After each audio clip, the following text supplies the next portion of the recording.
Welcome to rSlash Am I the Devil, where OP punches his girlfriend so hard that he knocks her unconscious. Our next Reddit post is from rSlash True Off My Chest. So for background, I'm a 32-year-old guy and I hate cheaters. My father was a serial cheater, but my mother didn't leave because she was dependent on him. So as soon as I was able, I took my mother and left his house. It's been 10 years since I've spoken to him. My girlfriend of 2 years at the time, who's 29, knew about that. One night, I came back from work to find both my mother and girlfriend upset, but they wouldn't tell me why, so I figured it was some woman thing. But that night, my girlfriend left the room, and I followed her to find them arguing. The story is that my girlfriend was planning to meet with some guy, but my mother, I guess because of her experience with my father, knew something was up and followed her. She prevented my girlfriend from sleeping with that man and wanted to tell. Since nothing happened, she hoped I could forgive and tried to repair the relationship. But my girlfriend was against telling, hence their fight. When I understood the situation, I told my girlfriend to leave the same night. Typical to a cheater, she blamed me, then begged. But since my mind was already made up, she got mad, but not at me. She got mad at my mother and even tried to attack her. And this is where I was a butthole. I started recording when I heard them arguing, so I had proof. I could claim that I was protecting my mother, so I hit my girlfriend's face as hard as I could. We called an ambulance and she spent the night at the hospital. Jesus, she had to spend a week in bed? How hard did you hit her, OP? As I expected, everyone accepted the explanation that I was protecting my mother. Even my mother thinks that I just reacted, but I know that's not the case. I could have used less strength. I could have even stopped her before she reached my mother, but no. I was so angry that all I wanted was to hurt her, and now I have the image of her knocked out in my head. Yo, you knocked her out? Oh, guys. Okay, I gotta admit, it feels really awkward and kind of uncomfortable to rank crimes, like to say that this crime is worse than the other.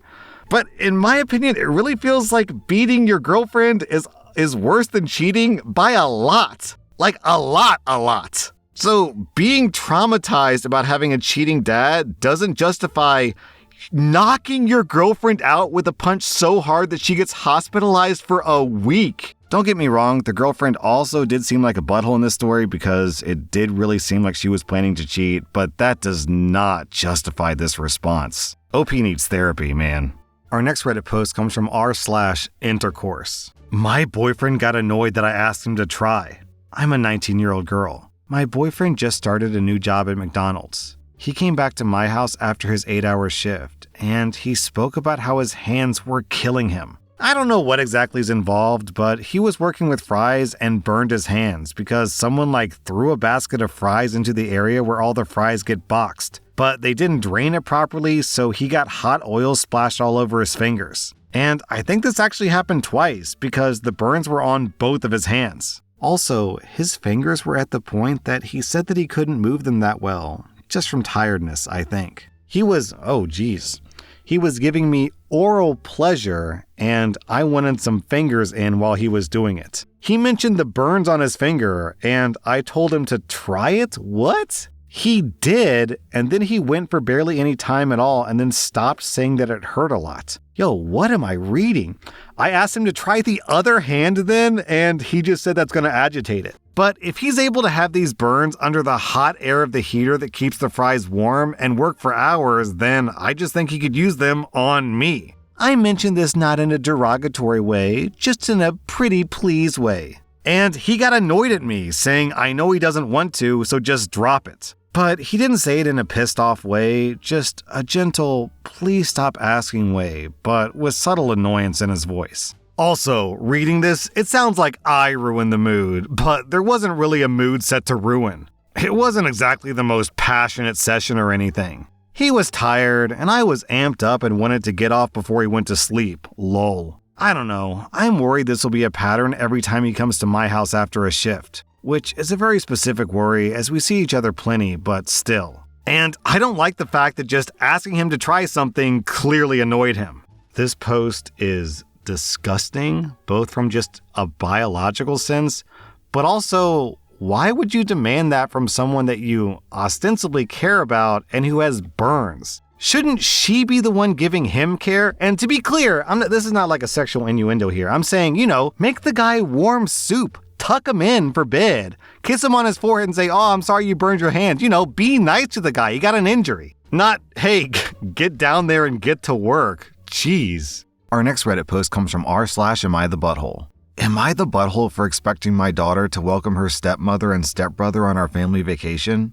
I'm a 48-year-old man, and I recently lost my wife to cancer a year ago. It was very devastating for me and my daughter, Emily, who's 17. 3 months ago, I remarried to an amazing woman, Jess, who's 41. Wait a second. 3 months ago he remarried, but he lost his wife to cancer a year ago? So they met and got married within 9 months of the death? Okay. Well, we've been working together for several years, and she helped me out a lot when my wife was in the hospital during treatments. Yeah, I bet she did. Things have always been tense between me and my daughter, as she's always been a mama's girl. Things have been getting more tense since Jess and her son, Eli, who's 8, moved in 2 months ago. To give background, me and my daughter live in a 2-bedroom, 2-bathroom house. When it was just us, my daughter and I each had our own rooms. Now that 2 more people have moved in, Jess and I thought that it would be best if her son slept in my daughter's room. Emily originally didn't agree with this, but eventually came around when I told her it was either share a room or take the couch. What? A 17-year-old girl sleeping on the couch? I thought this arrangement was okay, because once she turns 18, I'm expecting her to move out on her own. Other than the room situation, Emily has been hostile with Jess and Eli since they moved in. I can't understand why she would have this resentment towards Jess, who's been nothing but try to be a motherly figure for Emily. Now, we're planning a family vacation for the 4 of us. I extended the invite to Jess and Eli after they moved in, so that we could all feel like a brand new family. I originally booked 2 rooms, one for me and one for Emily, so that we could have our own privacy in the evenings. But Eli insisted on having his own room, so he can feel like a grown-up on his first ever vacation. I told Emily about the new arrangement, and I told her that I could cover the cost of a new room for her, but only half. I can only afford half because I'm taking Eli to Legoland. I'm hoping that Jess and Emily will be able to bond while I bond with Eli, and our family will be blended by the time that we're back home. I expected Emily to be okay with this because she's a lot older than Eli and more mature than him. Instead, she totally freaked out and went off on both me and Jess, saying she feels like not only has her mother been replaced in 8 months, but she's also being replaced by the son that I've always wanted. I admit that I've always wanted to be a boy dad, but that doesn't mean that I love Emily any less. I love Emily, and I really do miss her mom. But I feel like I deserve to move on and get on with my life and happiness. Why doesn't Emily want that for us? Oh, guys, I don't like to speculate too much on these stories, but is anyone else super suspicious about the timing on this? His wife dies, and then 9 months later, he's married. Realistically, what do you think the odds are that this guy was sleeping with Jess while his wife had cancer? Or, maybe I'm wrong. Maybe he was totally faithful, but still, 9 months. I couldn't even get done grieving in 9 months if my wife died, let alone meet a girl, start dating her, and then decide to get married. Also, giving a bedroom to an 8-year-old boy instead of a 17-year-old girl is crazy. A 17-year-old girl needs her privacy. Man, I feel really sad for the daughter in this. First, she loses her mom. Then she effectively loses her dad because clearly her dad doesn't really love her that much. Then she loses her room. And then she's about to lose her house. I wonder if the daughter even knows that OP is planning on kicking her out when she turns 18. My wife and I are separating due to irreconcilable differences. It appears that it's going to be a clean split on the finances. I'm buying out her half of the house, etc. My main issue is that my wife has moved out to stay with her daughter now, which leaves me to cover all the household bills. I earn £80,000 a year, so it won't be an issue, but up until now, we've always split the bills 50-50, so I've grown accustomed to a certain standard of living. My wife only has a minimum part-time wage, so I don't think I'd be able to go after her salaried income. However, she now lives with her daughter, who's quite well off. She has few expenses except for food, phone bill, and car payments. And I assume that my daughter will be helping out my wife financially. So once the dust has settled here, I'm going to be spending more every month and my wife will be spending less. And I'm assuming that her daughter will be helping out my wife financially. Is there any recourse for going after my stepdaughter's income since it'll be being spent on my wife? So would that count as income for my wife? Yo, what? What on earth makes this guy think that he's entitled to 1 penny of his stepdaughter's salary? What? He expects his stepdaughter to pay so he can keep up with the certain standard of lifestyle that he's accustomed to. Also, a little subtle detail that you guys might have missed because I almost missed it is that OP and his wife are going 50-50 and his wife has a minimum wage part-time job, which means almost everything she paid was going towards bills, whereas OP, making $80K a year, had excess. So you'd think if he was a good husband, he'd be paying more proportionately of the bills, but nah, he only put in 50-50 and kept the rest of the money for himself. I think I have a sense for why they got a divorce. Our next Reddit post is from r/relationship advice. I'm a 27-year-old guy, and my 25-year-old girlfriend no longer feels safe with me. How do I earn her trust back? I'm not sure how to write this, but I'm always the villain in our relationship. My partner loves me and our kids so much, and she really deserves better than me. I just keep finding ways to hurt her and eventually our kids. Last night was the second time I had laid hands on her during a heated argument. I held her arms while she was trying to take our kids away from me because I was angry and she was telling me to stay away from them. When I realized that I was traumatizing her, again, I let her go. But as she was carrying our babies away, I kicked a box full of baby wipes, like a 10-pack at her, which left her with a bruised foot. I immediately apologized, but she didn't want to see me. So a day later, and I'm pissed off more because she spent my money on McDonald's because she felt like I owed her. I flipped out again and used that to attack her because she was laughing, when in reality, she was just nervous. My anger snaps, and it feels like my body becomes a vessel to evilness. I then start saying the nastiest things at her while screaming at her.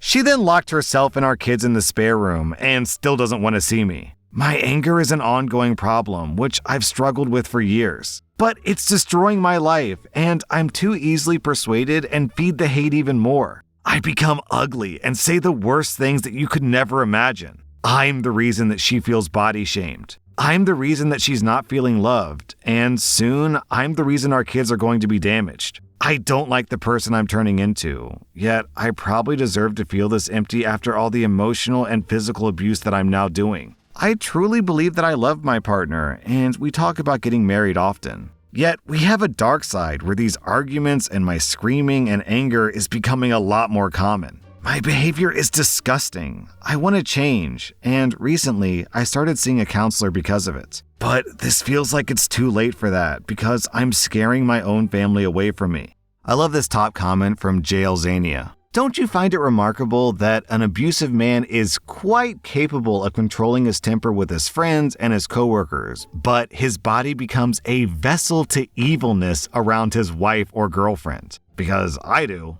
Our next Reddit post is from r/AmITheButthole. My wife was at the doctor's office for our baby's 2-week checkup when I stumbled upon new purchases in her closet. I found shoes that looked pretty close to the ones that she already had in the closet that she had bought earlier this year in preparation for, I guess, summer. Except the shoes she bought were much bigger than the ones that she had bought previously. This is our first baby, and to be honest, what I noticed more than anything is the fact that her feet have gotten swollen. They've gotten wider and longer as her pregnancy progressed. It's been a big mood killer for me, and it's made worse by the fact that my mom compares pregnancy feet to a loaf of bread, and I can only visualize her feet like that. But more than that, my mom said that feet are supposed to shrink after pregnancy, and that weight loss is a big part of it. So I'm upset that my wife just spent all this money on new shoes when she barely goes anywhere outside of either her bedroom or our baby's room. And she should be gunning for weight loss instead of throwing in the towel. I thought that this was an impulsive purchase that in the end was going to waste money and disincentivize her to lose weight and look for solutions to her swollen feet. As a result, I ended up taking the shoes back and getting refunds. Wow.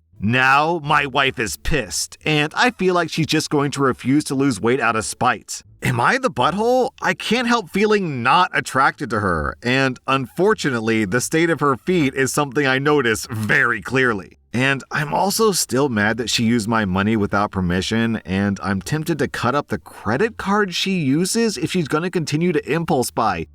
Yo, you guys, tell me you have a foot fetish without telling me that you have a foot fetish. I've never seen someone so obsessed with the state of his wife's feet. Not to criticize the guy for having a foot fetish. If that's his jam, then, go for it, I guess. The problem is all the red flags and the just sheer stupidity. Like, he wants her to lose weight. You know what you need to lose weight? Shoes that fit. What does he expect her to do? Run a few miles barefoot? Man, my wife has one of those, she has like a Fitbit watch, and every day that she has to go out and do a lot of chores, she always comes back and she's like, oh man, I was so busy today. I had 10,000 steps or something crazy. Because, when you're out shopping and picking up the kid and, doing errands, you're just running all over town doing stuff. And that's, it's a great way to lose weight because it's exercise. So you'd think this guy would be thrilled that she has shoes that fit so she can go out and do stuff outside the house because that's the best way to lose weight. Just, man,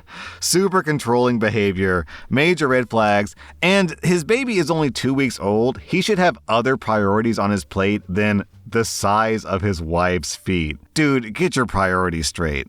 That was rSlash and if you like this content, check out my podcast where I publish the exact same episodes. Also, hit that subscribe button because I put out new Reddit videos every single day.